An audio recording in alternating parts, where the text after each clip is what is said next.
بدیسی مزاح پاکستانی لباس میں، مصنف کرنل محمد خان۔ کہانی وزیر چنی۔ ایک تھا بادشاہ جیسا کہ بادشاہ ہوتا ہے، عالی جاں، سخی داتا، رنج۔ جی چاہا تو کسی کو خلعت بخش دی اور جی چاہا تو توپ کے منہ پر باندھ کر اڑا دیا۔ اور ایک تھا وزیر با تدبیر بلکہ کائیاں اور چلاک، مجال ہے بادشاہت میں کوئی فتنہ سر اٹھائے، منٹوں میں کچل کر رکھ دیتا، پھر اپنی شہرت کے اعتبار سے دل کا سچا اور قول کا پکا اور خدا ہی جانے کیا کیا کچھ۔ اتنی خوبیوں کا وزیر ہو تو بادشاہ کی مسرت کا کیا ٹھکانہ، مگر ذرا جہاں پناہ کی اس حیرت کا اندازہ بھی کریں جب ایک روز حضور کیا دیکھتے ہیں کہ وزیر موصوف شاہی خزانے سے ایک بوری و جواہر سے بھر کر پیٹھ پر ڈالے چپکے سے دروازے سے نکل رہے ہیں۔ شاہی غضب کا پارا حسب معمول ایک ہی لمحے میں بلاؤ کے درجے پر پہنچ گیا۔ اسی لمحے میں آپ نے تالی بجائی اور اگلے لمحے میں شاہی حفاظتی دستہ حاضر خدمت ہو گیا۔ جلالت مآب نے کمانڈر کو حکم دیا کہ وزیر کا سر فی الفور قلم کر دیا جائے۔ وزیر نے فرمان شاہی سنا تو براہ راست بادشاہ کے قدموں میں جا گرا اور شاہی گھٹنے تھام کر عرض پرواز ہوا، رحم میرے آقا رحم، میرا قصور معاف فرمائیں کہ میں کوئی عادی چور نہیں ہوں، آج کی لغزش محض ایک اضطراری حرکت تھی، میں گناہگار سہی لیکن ذل الہی مجھے اتنی رعایت ضرور دی جائے جتنی نائی نے حکیم کے ساتھ کی تھی۔ یہ نائی اور حکیم کا کیا قصہ ہے؟ بادشاہ نے پوچھا، مگر قصہ شتابی سے بیان کرو کہ تمہارا قتل زیادہ دیر ملتوی نہیں کیا جا سکتا۔ قصہ نائی اور حکیم کا۔ ایک تھا نائی جہاں پناہ، وزیر نے قصہ شروع کیا، جس کا دعویٰ تھا کہ اس کے پاس گنجے سر پر بال اگانے کا نسخہ ہے۔ نسخے میں تو خیر کچھ نہ تھا مگر نائی تھا بے حد چرب زبان، کسی گاہک کو نسخہ خریدے بغیر نہ جانے دیتا تھا۔ نتیجہ یہ کہ شہر کے امیروں میں شمار ہونے لگا اور بڑا منہ زور ہو گیا۔ ایک روز ایک حکیم کے بال اس کے سر کے پتلے تھے، نائی کی دکان پر حجامت کرانے آیا۔ نائی نے حسب معمول اپنا نسخہ اس کے سر بھی تھوپنا چاہا مگر حکیم بولا، دیکھو نائی، میں حکیم ہوں، یہ چال بازی کسی اور سے کرنا، تمہارے نسخے میں پانی اور رنگ کے سوا کچھ نہیں۔ اس پر منہ زور نائی نے حکیم کو غضب سے دیکھا اور اس کی شہرگ پر استرا رکھ کر بولا، تم شریف نائیوں کی دیانت پر شبہ کرتے ہو سو تیار ہو جاؤ، میں تمہاری گردن کاٹنے لگا ہوں، بولو آگے سے کاٹوں یا پیچھے سے؟ ٹھہرو میرے پیارے نائی، حکیم نے لجاجت سے کہا، میں اپنی گستاخی کی معافی چاہتا ہوں، رحم کرو اس غریب پر، کم از کم اتنا رحم جتنا جن نے مامار پر کیا تھا۔ کیا قصہ ہے جن اور مامار کا؟ نائی نے استرا ہٹاتے ہوئے پوچھا۔ جلد سناؤ کہ میں بہت مہلت نہیں دے سکتا۔ قصہ جن اور مامار کا۔ محترم نائی، حکیم نے آغاز کیا، ایک تھا مامار، دیانت دار، محنت شعار اور انجمن ماماران کا رکن وفادار، یعنی قواعد انجمن کے مطابق ایک دن میں 100 سے زائد اینٹیں کسی صورت میں نہیں چنتا تھا۔ مگر ایک دن کرنا خدا کا کیا ہوا کہ کام ختم کرنے کے بعد جب تعمیر کردہ دیوار کی اینٹیں نکلیں تو 103 نکلیں۔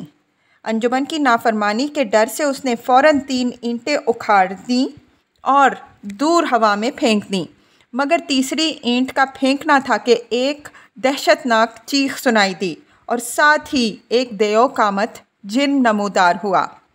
ذلیل مامار، جن چلایا، تم نے اینٹ پھینک کر میری آنکھ پھوڑ دی، اب تیار ہو جاؤ، میں تمہارا سر پھوڑتا ہوں۔ یہ کہہ کر اس نے اپنا گرز اٹھایا۔ رحم میرے پیارے جن رحم، مامار نے ہاتھ جوڑ کر کہا، میں نے تمہاری آنکھ جان بوجھ کر نہیں پھوڑی، میں اتنے رحم کا ضرور مستحق ہوں جتنا خاتون نے اپنا جھگڑالو شوہر پر کیا تھا۔ یہ کیا قصہ ہے؟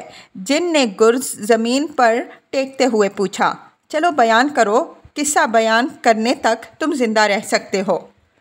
قصہ خاتون اور اس کے جھگڑالو شوہر کا۔ ایک تھا نوجوان، معمار نے قصہ شروع کیا۔ لکھا پڑھا تو ایسا نہ تھا مگر بے حد چالاک تھا۔ اس نے کچھ محنت بھی کی مگر محنت سے زیادہ چالاکی سے بے شمار دولت جمع کر لی اور دھوکے سے ایک ایسی خاتون سے شادی کر لی جو حسن ہی میں نہیں، دانائی میں بھی یکتا تھی بلکہ جنات پر بھی قدرت رکھتی تھی۔ شادی کے پہلے چند ماہ تو پرلطف گزرے مگر کم ظرف شوہر رفتہ رفتہ اپنی بیوی کی برتری سے جلنے لگا، اور اس بات پر تو وہ بھڑک ہی اٹھا جب اس خاتون نے شاہی کونسل کی ممبری کی درخواست دے دی، کیونکہ گھر میں بیکار بیٹھنے کے بجائے اس نے کاروبار مملکت میں حصہ لینے کو ترجیح دی۔ ایک دن غصے میں آ کر بیوی سے کہنے لگا، زلیخا، کیا شاہی نوکری سے بہتر یہ نہیں ہے کہ تم گھر کے کام میں دلچسپی لو اور اپنے مجازی خدا کے آرام کا خیال رکھو؟ ایک نکمے خاوند کے منہ سے یہ ہتک آمیز کلمہ سن کر خاتون کا چہرہ سرخ ہو گیا۔ بولی، اب تم ناقابل برداشت ہو چلے ہو، مجھے کچھ کرنا پڑے گا، اور ساتھ ہی اپنی ایک انگوٹھی دوسری پر رگڑی۔ اس پر فی الفور ایک پہاڑ سا حبشی نمودار ہوا اور خاتون سے مخاطب ہو کر کہنے لگا، غلام حاضر ہے، کوئی حکم؟ خاتون نے شوہر کی طرف اشارہ کرتے ہوئے حبشی سے کہا، اس بدتمیز شخص کو شہر کے سب سے اونچے مینار پر لے جاؤ اور وہاں سے نیچے پٹخ کر اس کا چورا کر دو۔ اس پر حبشی آگے بڑھا مگر شوہر دست بستہ بیوی سے مخاطب ہوا، رحم نیک خاتون، رحم، کم از کم اتنا رحم اس بدنصیب پر ضرور کرو جتنا درویش نے مسخرے پر کیا تھا۔ کیا کیا تھا درویش نے مسخرے کے ساتھ؟ خاتون نے حبشی کو تھمنے کا اشارہ کرتے ہوئے پوچھا، اور ہاں، کہانی بیان کرنے کے لیے تمہیں صرف 2 منٹ دیتی ہوں۔ کہانی درویش اور مسخرے کی۔ شوہر بولا، ایک درویش ایک لمبے سفر کے بعد ایک اجنبی شہر میں وارد ہوا۔ سخت بھوکا پیاسا تھا۔ ایک نوجوان سامنے سے آتا دکھائی دیا۔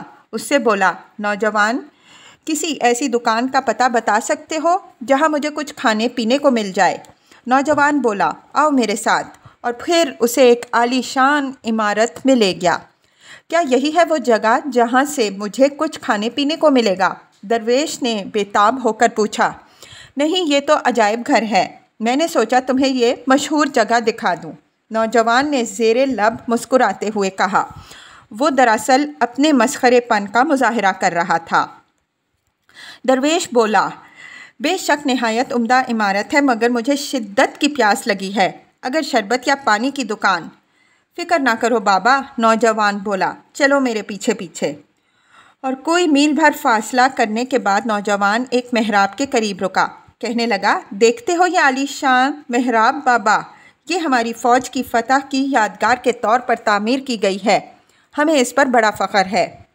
بے شک، درویش نے تائید کی، مگر میرے عزیز، پیاس نے میرا برا حال کر رکھا ہے، اب کسی ایسی جگہ لے چلو جہاں پانی کا گلاس مل سکے۔ نوجوان بولا، ضرور، چلو ادھر ہی چلتے ہیں، اور پھر ایک طویل مسافت کے بعد شہر کے باہر ایک اونچے ٹیلے پر لے گیا۔ درویش بولا، مجھے تو یہاں پانی وانی کچھ نظر نہیں آتا، مگر نظارہ کتنا دلربا ہے۔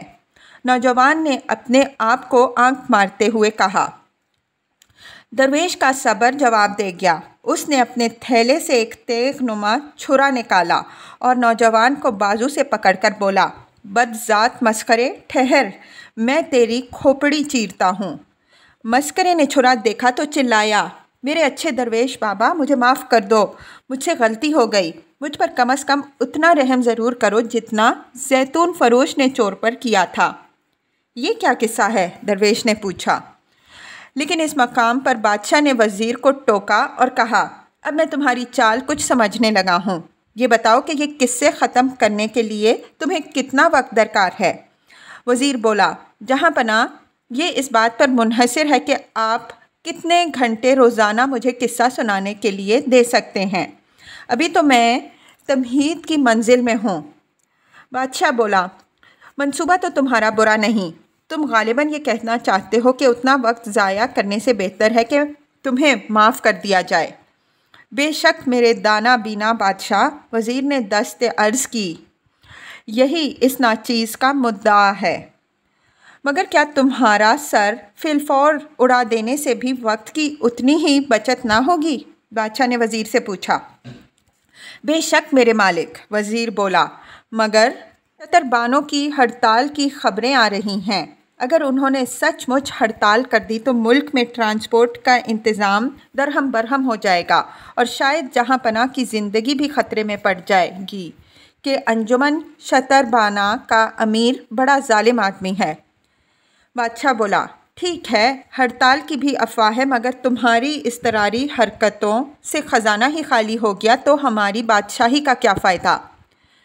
جلالت مآب، وزیر نے عرض کیا، خزانہ تو ایک معمولی ٹیکس سے دوبارہ بھرا جا سکتا ہے، لیکن حضور کو کوئی گزند پہنچ گیا تو بھرے خزانے کا کیا فائدہ؟ بادشاہ سلامت نے پہلی دفعہ اپنی جان کے حوالے سے معاملے پر غور کیا اور فی الفور اس کی تہہ تک پہنچ گئے۔ بولے، باخدا وزیر، تم ٹھیک کہتے ہو، جاؤ تم آزاد ہو، مگر شتربانوں کے امیر کا کچھ کرنا پڑے گا۔ آپ فکر نہ کریں میرے آقا، وزیر نے بادشاہ کا دامن چومتے ہوئے کہا اور یہ کہہ کر باہر نکل گیا۔ اگلے لمحے وزیر نے انجمن شتر بانہ کے نائب امیر کو طلب کیا اور اسے پروموشن کا لالچ دیا اور ساتھ ہی ایک اہم کام اسے سونپا۔ نائب امیر نے وزیر اعظم کے دامن کو بوسہ دیا اور نصف گھنٹہ بعد شتر بانوں کے امیر کا سر کاٹ لایا۔ وزیر نے یہ تحفہ بادشاہ کی خدمت میں گزار دیا اور پھر بادشاہ اور وزیر دونوں ہنسی خوشی بادشاہی اور وزیری کرنے لگے اور مدتوں کرتے رہے۔